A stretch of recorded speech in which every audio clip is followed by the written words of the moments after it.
They say, right, this is what we're going to do now.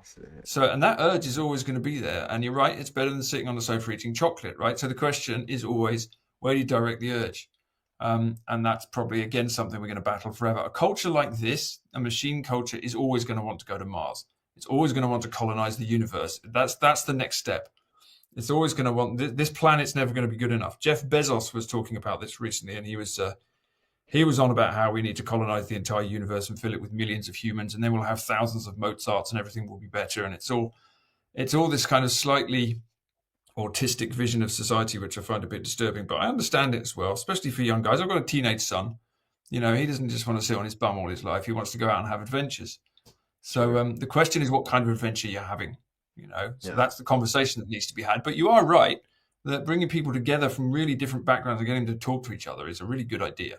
If nothing else, you get to see how widely apart your visions are and what common ground you might have and what you agree with and what you don't. You might find you have all sorts of things in common you would never have suspected. So that is well worth doing, especially at the moment when everything is so massively politically divided and black and white. That's what happens. It builds But I up and then think it's suddenly bang. possible somebody like Elon could look at the Neuralink thing or whatever, and maybe it has to get worse before it gets better. But maybe there's a point that they say this wasn't good. This was a bad idea. There's something See what I about the can do. need to communicate.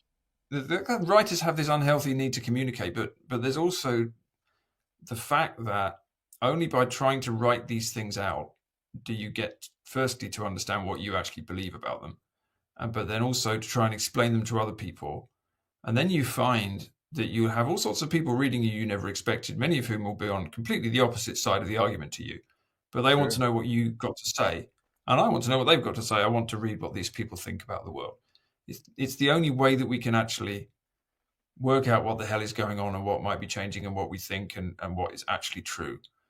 Sure. So it's all communication in the end.